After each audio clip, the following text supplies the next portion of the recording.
Bienvenue au Polysécure, épisode spécial sur lequel on va aborder le deuxième volet de Qobit. Je suis avec Anglade. Salut Nicolas, ça va bien? Très bien, toi? Ça va très bien, merci. Ça me fait plaisir d'être avec toi de partager la table avec toi et une fois de plus. Oui, c'est effectivement un plaisir partagé et renouvelé. C'est très intéressant parce que là, on va aborder un peu plus dans le vif du sujet de Qobit, comment on va justement faire la conception d'un système de gouvernance avec l'aide de Qobit. Et exactement. Donc, pour faire une mise en contexte rapide, lors de la première séance, on a essayé de voir c'était quoi Qobit, à quoi ça sert. Quand on parle de gouvernance TI, qu'est-ce que ça veut dire? Donc, pour cette séance, on va parler comment on peut utiliser Qobit pour concevoir un système de gouvernance. Donc, comprenez bien qu'un système, quand on parle d'un système, c'est différentes composantes et la relation entre ces différentes composantes. Donc, un système de gouvernance, c'est le même raisonnement. Donc, c'est un ensemble de composantes qu'on appelle des composantes de gouvernance qui ont des relations entre elles. Donc, c'est ce qui va constituer le système. Donc, parmi ces composantes, on voyait les processus, la structure organisationnelle, le cadre normatif, un peu les 7 composantes qu'on a vues lors de la première séance. Par contre, pour arriver à concevoir un système adapté au contexte organisationnel, parce qu'il faut se le rappeler, mettre en place un cadre de gouvernance ou un système de gouvernance, il faut tenir compte du contexte de l'organisation. C'est parce que c'est pas vrai, n'importe quel système va être adapté à n'importe quel type d'entreprise, à n'importe quel type de compagnie. Donc c'est pour cela qu'Qobit propose un outil assez intéressant qu'il appelle Design Toolbox. Donc, c'est vraiment un outil qui t'aide à faire la conception.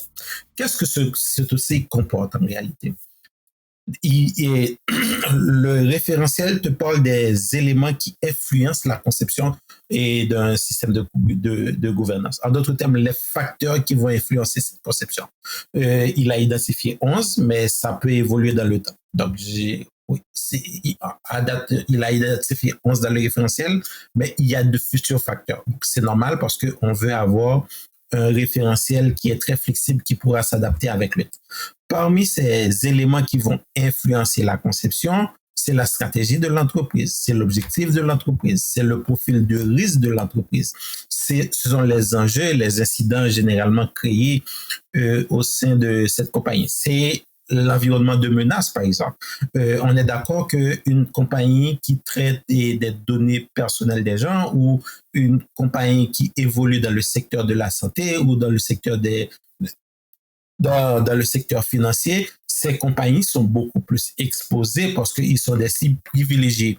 Contrairement, par exemple, à une compagnie qui est dans le commerce de détail, par exemple. Donc, c'est pour expliquer l'environnement de la menace. Les exigences de conformité, également, dépendamment de quelle industrie tu te retrouves, il va y avoir plus ou moins des exigences de conformité. Okay. Le rôle des TI, par exemple, comment les TI sont vus au sein de l'organisation? Parce qu'il faut se le rappeler, mettre en place un système de gouvernance TI, mais c'est pour aligner les objectifs TI aux objectifs de l'organisation. En d'autres termes, il faut que les TI supportent l'organisation. Donc, à ce moment-là, comprendre le rôle des TI au sein de cette organisation, c'est un élément intéressant qui va influencer votre système de gouvernance.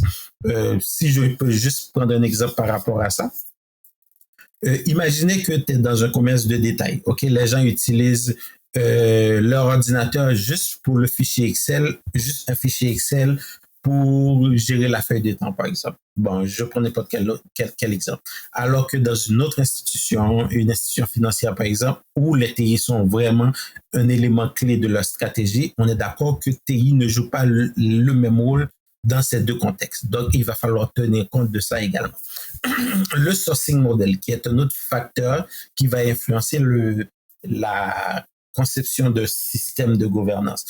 Quand on parle de sourcing model, c'est quoi? En réalité, est-ce que tu es une grosse équipe, tu décides de faire du développement à l'interne, donc à chaque fois qu'il y a une solution technologique que tu dois livrer, tu le fais à l'interne, ou du moins tu t'appuies sur des acteurs externes, ou du moins tu impartis totalement le service.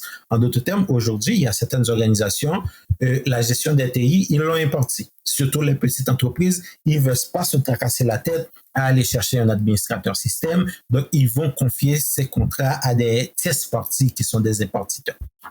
Okay? Ça pourrait être ça le modèle. Ou il y a certaines organisations qui vont de plus en plus vers un modèle cloud. Donc, au lieu de déployer de grandes infrastructures dans leur environnement personnel, donc, ils vont le déployer dans le cloud, dans l'info nuagique. Ça aussi, ça va influencer ce système de gouvernance. L'adoption de la technologie. Donc, par exemple, si tu es dans une industrie où l'innovation est un élément clé, où les gens sont aptes à adopter les nouvelles technologies rapidement, ça également, ça va influencer votre système de gouvernance. En d'autres termes, voilà les facteurs qui vont influencer votre système de gouvernance. Donc, ces facteurs vont avoir un impact sur quelle composante du système que vous allez agir pour pouvoir l'adapter à votre contexte organisationnel. Ce que je trouve effectivement très intéressant là-dedans, puis ça défait le mythe principal qu'on entend souvent comme quoi COBIT et la gouvernance, c'est immense, c'est gros, il n'y a que les grandes entreprises qui peuvent se payer un système de gouvernance parce que c'est très immense. Et cette capacité-là de pouvoir justement adapter au contexte très spécifique de la PME jusqu'à la grande entreprise, d'un milieu financier, un milieu manufacturier. Cette souplesse est immense. Puis d'ailleurs, j'aimais bien l'exemple que tu as cité sur le fait de l'impartition. Justement, c'est encore d'autant plus important d'avoir une gouvernance forte parce que l'impartition, justement, ça va nous donner un levier pour contrôler, savoir que notre fournisseur vient livrer la prestation qu'on a besoin pour soutenir nos affaires. Puis là, tu l'as dit, c'est vraiment, on soutient la mission de l'entreprise à l'aide des TI. C'est pas les TI qui sont l'organisation. Sauf pour les organisations TI, bien sûr. Effectivement. Et je pense que c'est vraiment l'élément clé et c'est ce message que ce référentiel apporte. Donc, c'est pour ça que je pense que c'est une mine d'or quand une organisation décide d'utiliser cette boîte à outils pour concevoir leurs pratiques à l'interne, donc pour ne pas avoir peur pour l'approcher, parce qu'il y a beaucoup à gagner là-dedans. Okay? D'autant plus, si on le fait correctement, il va avoir des bénéfices. Parmi ces bénéfices, ça va réduire les coûts des opérations, par exemple. Aujourd'hui, peut-être que vous avez beaucoup d'incidents TI parce que les choses ne sont pas faites correctement, parce qu'il y a tellement d'acteurs, parce que les décisions sont prises en veux-tu, en voilà, il n'y a pas une cohésion dans les décisions, ou les décisions sont très éloignées. Ou l'autre exemple que j'aime prendre, c'est combien de fois tu te retrouves dans une organisation, il y a 2, 3, 4 projets qui vont apparemment livrer des solutions différentes, mais au final, ce sont les mêmes solutions, les mêmes fonctionnalités. Donc, c'est juste des outils différents par le fait que les gens ne se parlent pas, par le fait que les gens n'ont pas une vision commune. Donc, tu vas avoir ça. Donc, il y a des gains à aller chercher. Donc, effectivement, ça va encore ramener ce concept de les TI sont là pour supporter la mission, la vision, l'orientation de l'organisation. Donc, si on y va autrement, on est en train de faire fausse. Donc ça, on était sur le volet des facteurs qui influencent le système de gouvernance. Maintenant, une fois que vous avez identifié, donc dans le fichier Excel, donc ce qu'on appelle la boîte à outils pour la conception du système de gouvernance, c'est un fichier Excel que vous allez faire vraiment au meilleur de votre connaissance. Donc, ça va vous forcer à réfléchir sur votre organisation pour dire, OK, on a ça, à quel point? Et donc, vous allez assigner des poids à chacun de ces facteurs. Et puis, au final, qu'est-ce que ça va vous ramener? Ça va vous ramener un ensemble d'objectifs sur lesquels que vous allez travailler. Donc, ces objectifs, des objectifs de gestion et des objectifs de gouvernance que vous allez retrouver au niveau de COBIT. Je crois qu'ils sont au nombre de 40 actuellement. C'était 37 avant. Donc, on a ajouté 3 dans COBIT 2019, donc, qui sont les objectifs de gestion et les objectifs de gouvernance. Donc, la grille va vous amener à prioriser lesquels objectifs sur lesquels travailler en fonction de ce que vous avez répondu sur les différents facteurs, pour les différents facteurs. Maintenant, une fois que vous avez ces objectifs, c'est pas fini. On est encore dans la démarche de conception. Les objectifs que vous avez dans COBIT, ce sont des objectifs génériques. Là encore, il faut le mettre au goût de votre organisation. OK? Par exemple, une stratégie TI, la façon que c'est défini dans COBIT, ça se peut que ça ne soit pas votre réalité. Donc, ces objectifs, oui, vous allez savoir que c'est un objectif prioritaire, mais il faut le mettre aux sources de votre entreprise. Donc, ça, c'est le deuxième élément. Donc, vous avez les facteurs vont vous amener vers des objectifs génériques dans le référentiel. Ces objectifs génériques, ça va vous aider à réfléchir sur votre contexte pour adapter ces objectifs à vos objectifs à vous. Maintenant, une fois que vous avez ça, encore, le référentiel va vous dire maintenant, pour atteindre ces objectifs, voilà les activités à mettre en place. Les processus. Donc, un processus, c'est un ensemble d'activités. Donc, et il y a une relation entre ces activités qui donne un processus. Donc, il va dire, voilà les processus à mettre en place pour atteindre cet objectif. Donc, voilà les activités à mettre en place pour atteindre cet objectif. C'est pas suffisant. Donc, ça, c'est une composante. Donc, il va te dire également, donc, si tu veux atteindre cet objectif, il faut un cadre normatif. Il faut l'encadrer, il faut avoir des politiques, des standards, des procédures. Il va te dire également, il faut réfléchir là-dessus. Maintenant, pour atteindre cet objectif, il te faut des informations. Donc, quelles sont ces informations qui vont me permettre d'atteindre ces objectifs? Comment je vais partager ces informations entre les acteurs? Il faut prendre des décisions. Et donc, pour atteindre ces objectifs, donc, il va y avoir des décideurs pour évaluer la performance. Est-ce qu'on est aligné? Est-ce qu'on n'est pas aligné? Est-ce qu'on est très loin de notre objectif ou est-ce qu'on est très près? Donc, avoir des indicateurs de performance en d'autres termes. Donc, ça demande, donc, dès qu'on parle d'indicateur de performance, on voit des décideurs, donc une structure organisationnelle qui vient appuyer tout ça. Donc, qui va vous amener à identifier les composantes qui vont constituer votre système. Donc, l'autre élément qui est pertinent, c'est pas toutes les composantes qui ont le même poids. Donc, je ne cesse de le répéter. OK? Si vous êtes dans une institution financière, peut-être le cadre normatif, les lois, les standards, les procédures, ça va être un élément clé. Mais si je suis dans le commerce de détail, par exemple, ce serait très mal vu de leur demander de documenter une politique, un standard, une procédure pour pouvoir gérer leur sécurité. Et on est vraiment très loin de leur réalité. OK? Par contre, eux, effectivement, peut-être qu'ils ont un modèle pour aller vers le cloud. Bon, justement, ça va leur coûter moins cher. Donc, ils vont entretenir moins d'infrastructures chez eux. Donc, ça veut dire peut-être que le volet technologique, ça va être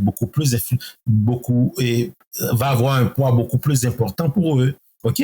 Peut-être qu'ils ont des employés limités, le nombre d'employés limité, le nombre de ressources limitées. Peut-être qu'ils vont avoir un enjeu avec les compétences. Oui, ça pourrait les concerner. Mais par contre, le cadre normatif avec loi, procédure, etc., peut-être que ce n'est pas leur réalité. Donc, ça aussi, donc, les composantes sur lesquelles vous allez travailler pour atteindre ces objectifs, ça va dépendre également du contexte. En d'autres termes, concevoir un système de gouvernance, la pertinence de tout ça, c'est oui, COBIT te donne la démarche pour arriver à ça, mais à chaque fois, il faut le mettre dans le contexte de l'organisation. Si c'est pas fait, votre système ne fonctionne pas. Donc, c'est pas un one size fit all, c'est vraiment un système adapté au contexte de l'organisation. OK? Donc, c'est un peu comme j'aime prendre l'exemple pour l'expliquer bien, c'est quand tu prends 2, 3, 4 architectes, OK, ils ont les mêmes outils. Donc, quand un architecte présente le plan de bâtiment, la porte va être la même représentation. Donc, le même standard pour la communication. Mais l'architecte qui conçoit une école avec l'architecte qui conçoit un hôpital, le résultat, ça va pas être la même chose. Ils utilisent les mêmes outils, ils utilisent les mêmes standards, ils utilisent les mêmes techniques, mais le résultat va être différent. Une école, c'est une école, un hôpital, c'est un hôpital, une maison, des habitations pour les aînés, c'est une maison d'habitation pour les aînés, vous comprenez? Donc, ils ont leurs caractéristiques. Donc, c'est un peu le même scénario. Donc, j'ai COBIT qui va me donner les outils. Maintenant, il faut concevoir un système adapté à mon organisation. Donc, c'est ça le travail de COBIT dans la conception de système de gouvernance ou de cadre de gouvernance. Ouais, ben c'est ça aussi, parce qu'il est moins prescriptif que certains autres standards qu'on pourrait être habitués. Effectivement, il nous aide à concevoir le système, et j'aime bien ton analogie avec l'architecte, un vrai architecte, pas un architecte en TI dans ce cas-ci. Il conçoit des vrais édifices, qui dessinent pas des petites choses pour les systèmes TI.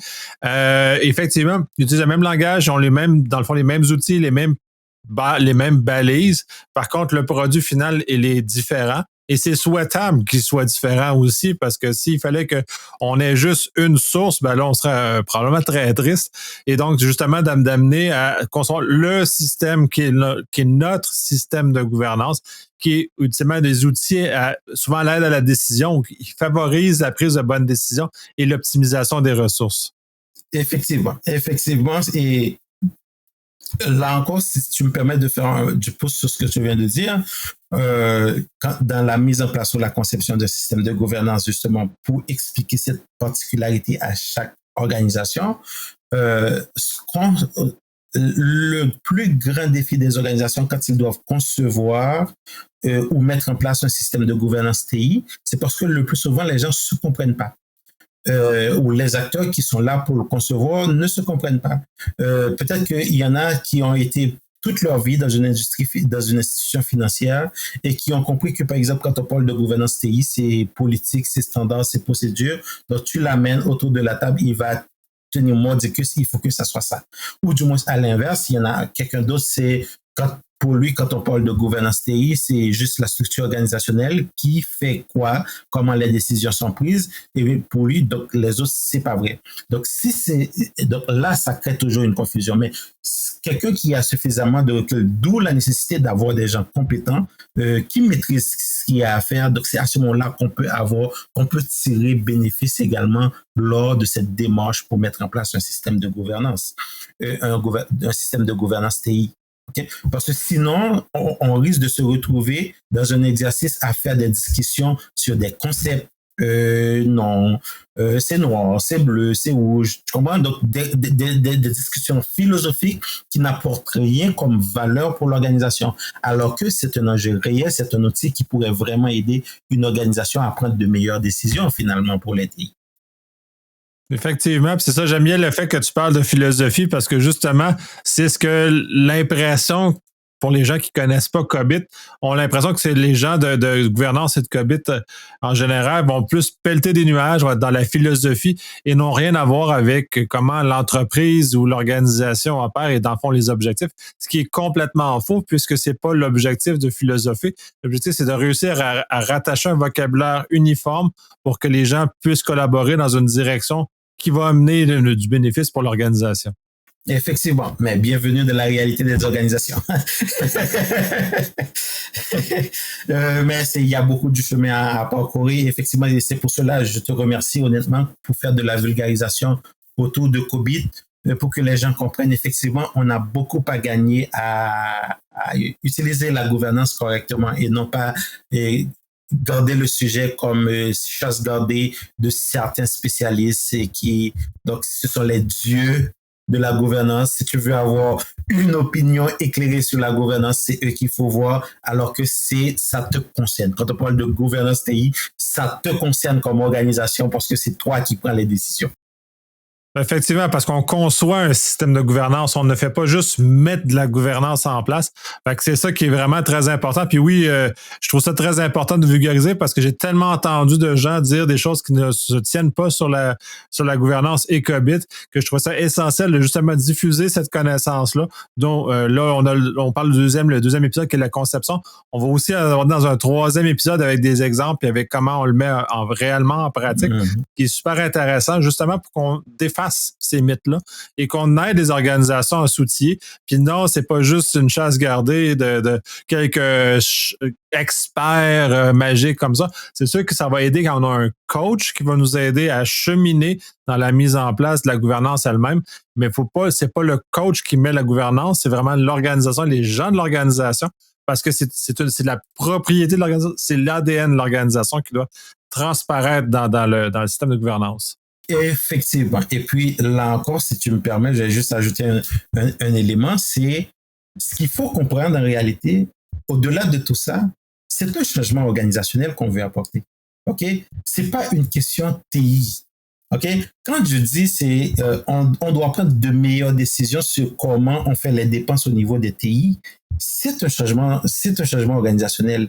Si autrefois c'était 2-3 personnes qui se réunissaient pour décider, OK, voilà les investissements qu'on va faire et puis les autres vont subir. Et puis là, on dit non, on ne doit pas le faire de cette manière. Au contraire, c'est aller chercher le besoin de chacun de ces secteurs parce que les TI sont là pour les supporter, c'est un changement organisationnel. Donc, c'est un changement humain. Tu vois? Donc, et là encore, le présenter comme c'est une question de système, de technologie, c'est fait fausse route également. Okay? Donc, c'est très important de comprendre qu'au final, quand on parle de gouvernance TI, mettre en place un système de gouvernance TI, c'est parce que on veut amener un changement organisationnel. Donc, où les gens vont être impliqués, où les gens auront à changer d'habitude, c'est pour cela que le volet humain rentre dans la conception d'un système de gouvernance. C'est pas pour rien. OK, parce que c'est les gens qui vont l'appliquer, ces nouvelles pratiques. Ce sont les gens qui vont être formés sur ces nouvelles pratiques. Donc, c'est vraiment ça. Donc, si on le considère, on le maintient comme c'est une question d'expert, bonne chance. Bonne chance pour le résultat et on va pas être satisfait du résultat obtenu. Ah, absolument. Puis c'est justement prendre la pire affaire à faire là, pour justement se baser sur ça.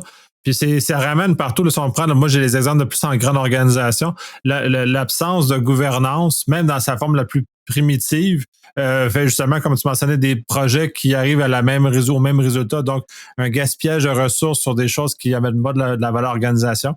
Aussi des éléments qui font que tu as une insatisfaction très grande de la clientèle des TI parce que les TI ne viennent pas répondre à leurs besoins, mais où il y a un problème de communication, il y a un problème de transmission du besoin d'affaires pour l'exécution par les TI pour réaliser et améliorer l'organisation. Là. Effectivement. Et c'est les humains qui dans l'organisation qui font partie prenante de cet élément-là. Donc, il n'y a pas de personnes exclues, il n'y a pas de genre non, c'est pas intéressant, c'est pour tout le monde, justement, de participer au meilleur de l'organisation. Effectivement. Mais jusqu'à date, on a parlé de la conception. OK? Maintenant, il y a une question intéressante qu'on pourrait se poser, par exemple. Qu'est-ce qui pourrait motiver une organisation à déclencher un projet pour mettre en place ou pour revoir un système de gouvernance? OK? Donc, OK, c'est bien beau, je dis, OK, on a l'outil pour nous permettre de concevoir un système de gouvernance. Mais pourquoi une organisation devrait entamer cette démarche? OK? Là encore, l'outil au COBIT nous permet d'identifier. Donc, il nous propose ce qu'on appelle des éléments déclencheurs ou des éléments qui sont des facteurs influençant la gouvernance et un projet de gouvernance. Par exemple, ce que tu viens de dire, les incidents, les mauvaises décisions qu'on prend pour les investissements TI, les gens qui ne sont pas connectés, les gens qui ne se parlent pas, donc des projets, plusieurs projets, multi-projets qui livrent les mêmes fonctionnalités alors qu'on pourrait avoir des gains de ressources. Tout ça, ce sont des éléments déclencheurs ou des éléments symptomatiques qu'il y a un enjeu. Donc, que votre système, il y a quelque chose à faire là-dedans. Okay? Donc, ils sont au nombre de 18 ou 19, mais là encore, tu vas le prendre, tu vas dire, OK, ça ou ça va moi, ce ne sont pas tous les éléments, des éléments déclencheurs ou des éléments symptomatiques que vous allez retrouver dans votre environnement. Si vous retrouvez tous ces éléments symptomatiques dans votre environnement, ça veut dire que vous avez un gros... vous avez un sacré gros problème. Il y a vraiment urgence d'agir à ce moment-là, mais non, j'ose espérer qu'il n'y en a pas d'organisations qui sont comme ça, mais effectivement, c'est des éléments qui, justement, vont favoriser l'amorce et de se poser les questions, parce que des fois, les organisations ne le sentent pas. Dans des plus petites organisations, quand tout est bien aligné en apparence, parce que c'est plus facile de le faire naturellement que dans une grande organisation. C'est pour ça que ça arrive jamais pour les grandes organisations, parce que justement, les imbroglios que je faisais référence, des projets qui vont se collisionner, vont justement être un élément symptomatique des plus grandes. Donc, c'est plus facile de faire un exemple de ce côté-là. Mais il demeure que ça revient à toute organisation parce qu'il n'y a personne qui a d'argent à perdre, surtout les petits entrepreneurs. Puis ensuite, on rajoute un peu le mix de rareté des ressources à l'heure actuelle pour les spécialistes en TI. On n'est pas pour dépenser du temps des gens sur des choses qui ne rapportent pas à l'organisation parce qu'on n'en a plus beaucoup de gens pour le faire. Donc, on les enlève de projets qui pourraient amener de la valeur. Donc, c'est un peu l'élément. Effectivement. Oui. Ça faisait-tu le tour du volet conception que tu voulais aborder? Oui, et puis juste un dernier élément. Donc, en d'autres termes, pour faire un wrap-up rapide, ce que je veux dire, c'est avant d'enclencher dans une démarche de concevoir un système pour votre organisation, posez-vous la question, qu'est-ce qui me motive? C'est quoi les enjeux? C'est quoi les éléments symptomatiques qui disent que j'ai une problématique? Peut-être que vous allez dépenser également dans une démarche de faire une conception sans savoir pourquoi vous allez le concevoir. Parce que vous allez concevoir le système pour répondre à un besoin, pour répondre à un enjeu. Il faut identifier c'est quoi cet enjeu. Donc, dans COBIT, vous avez des éléments symptomatiques, des événements symptomatiques et des éléments déclencheurs qui pourraient vous amener à réfléchir. Maintenant, une fois que vous l'avez, vous avez l'outil, la boîte à outils qui va vous permettre de concevoir le système. Donc, ça va vous amener à des objectifs génériques. Ces objectifs génériques, là encore, il faut mettre dans votre contexte à vous. Maintenant, une fois que vous avez vos objectifs spécifiques, encore via COBIT, vous allez avoir les éléments sur lesquels travailler pour atteindre ces objectifs. OK? Et là encore, il va falloir l'adapter en fonction de votre organisation. Ce ne sont pas toutes les composantes qui ont les mêmes valeurs. Donc, voilà un peu la démarche. Donc, il y a un document de 179 pages. Donc, je viens de résumer le document de 179 pages sur la conception d'un système de gouvernance. Oui. Super, mais merci énormément. Ça va compléter le deuxième épisode sur le sujet, justement, pour la conception. On va faire un troisième épisode pour aller peut-être un peu plus dans du concret avec des cas sur pratiques. L'implémentation, oui. Oui, puis là, on va peut-être capable de pouvoir peut-être même faire comprendre davantage les gens de l'importance et des bénéfices qui sont là, parce que là, on parle de concepts qui sont peut-être un peu abstraits, mais là, on va vraiment descendre sur le terrain, puis c'est là où les bénéfices vont vraiment devenir apparents. Fait que merci énormément, c'est très instructif comme la dernière fois. Merci Nicolas, et à la prochaine. La prochaine.